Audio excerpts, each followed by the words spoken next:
How you doing? I'm doing well. How are you? Good, good. Thanks for the time this morning. We heard from Sean yesterday about how the offense, particularly you quarterbacks, are working against the clock because of the time you lost in the field with Kirk.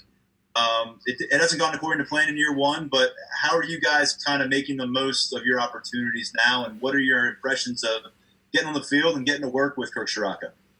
Yeah, well, first of all, we made sure that we took advantage of all the time we had while we were back home from campus in terms of getting a lot of meetings in over Zoom and just going through the playbook that way. Obviously, it's not the ideal way to kind of learn a playbook. You kind of want to learn by being out there and being hands-on with just the plays and everything. But we did a really good job with that in terms of just the amount of meetings that we had and the quality of the meetings. So that was really good. So that kind of made that transition once we got back to campus a little smoother. So and now to finally be in pads and to be running these plays kind of full speed against the defense and stuff like that, it's been going really, really well. Nate Bauer. Well, did you have anybody to throw to over that quarantine period? Yeah, I did. So I have a couple buddies that play college ball at a few different places from my high school. One of the starting receivers at Iowa actually was one of my buddies growing up. He lives about 15 minutes from me, so I was throwing with him. And then I also, once a week, I made an effort to drive up to Massachusetts to meet up with Pat and Jaden Dotton to get some throwing in with them. So that was good. We got that in, just kind of get our chemistry down and work on these new plays and routes that were introduced to us. Tyler Donahue.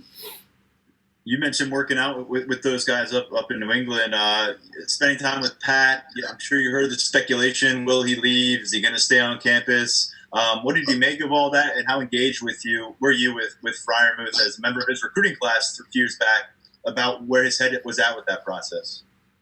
Yeah, I mean, I talked to him a lot about it and just where his head was at. But, I mean, I know that he never opted out and that it was something that obviously he could have done because I know he's a highly touted prospect. And I knew that just he wanted to play this year. And if we were going to play, he was going to play. And it ended up that we got the go for October. And I'm excited that he's going to be back with us this year and going to be set up for a really good year here. Nate? Well, how much, or maybe this is the wrong way to phrase it, but how much like deconstructing of mechanics has taken place from Shiraka, from Rane to Shiraka, and did that process take place at all virtually? Do you mean like throwing mechanics, like physical? Yeah, like beyond just the plays, like just how you throw the ball. Yeah, so I mean, I think everyone, especially when you get to this age in college, like kind of has their own like little things that they kind of work with as they get older. But there's always room for improvement, and Coach Shiraka has made an effort with all of us to kind of help us with little things here and there that we can consider trying on our own and then working on.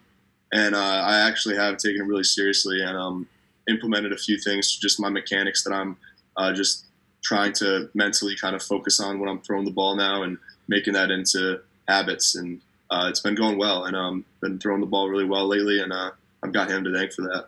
And if I could follow real quick, was that something that he was able to relay to you, like virtually, like yeah. you know what I mean, like yeah. So I mean, he never really saw us throw until I guess technically we were like back here. But I mean, when I was back home, we were like taking videos of ourselves, and I was sending videos, and he would just kind of critique us, and he's got some things that he has to say here and there. But ever since we've been back on campus, been able to throw in front of him, it's been a lot more easier to kind of him to kind of teach us in real time. So that's been really good. Will Pegler. Hey, Will, how's it going, man? Well, how are you? Good. So you got a couple of younger guys coming into the room, a couple of younger guys already in the quarterback room. Are you kind of focused on maybe more of a leadership role heading into the season, just kind of being a leader for younger guys or other guys that are trying to work on their craft overall? Yeah, for sure. I mean, being a quarterback, regardless of what age you are, I mean, whether you like it or not, it comes with a leadership position.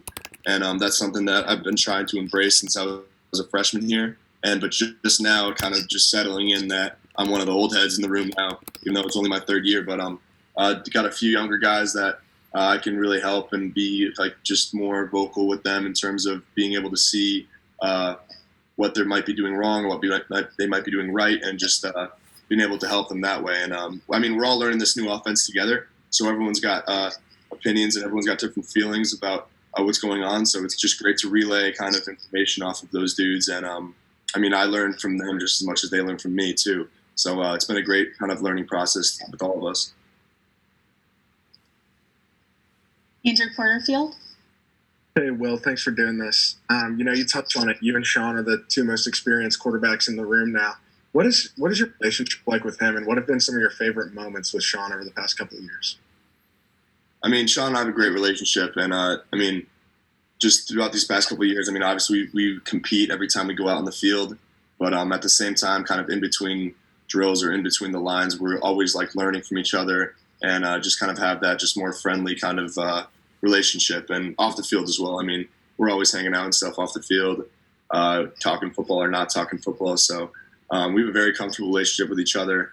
And I mean, I just say like best moments with him is just being able to learn from him and him learn from me too. I mean, just all the little things at practice, when one read, we might see things differently, and he might see a certain coverage this way, I might see it this way, and then we could talk about why we saw it that way, and just overall just making each other better and just kind of molding each other. So that's probably the best kind of memories that I have with him.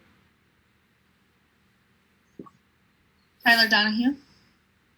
When we were talking to Kirk on Wednesday, I brought up Seth Green, who carried the football for him a lot, and kind of goal line packages, a little wildcat stuff. I know you like to drop that Thor hammer. He thinks you can do some things as a runner with your physicality. What are your thoughts on maybe taking a role outside of quarterback this year and contributing elsewhere in the backfield? I mean, it just comes down to, I mean, I'll do anything that will help the team. I'll do anything that's asked of me. I know the coaches know better than I do in terms of what's going to help the team as best as possible. So, I mean, if they want to put me in a role like that, I'm all for it. But, I mean, I'm a quarterback. I mean, I'm going to be able to do anything that a quarterback does. But, I mean, if they have plans for me to do other things, I'm all for it. Nate Bauer. Well, can you maybe handicap the horse race for Pat's number 2 at tight end? It's tough to say now. I mean, we have a really, really, really stacked kind of tight end room right now, and all of them have been showing up and kind of shining throughout practices. But I mean, if I'm being honest, I mean, I don't really see a clear kind of number 2. Zach, Brenton, and Theo, new guy Theo, have been doing really well at practice, showing some really impressive things out of them, and I'm excited to see kind of where it takes us this year in terms of the tight end position.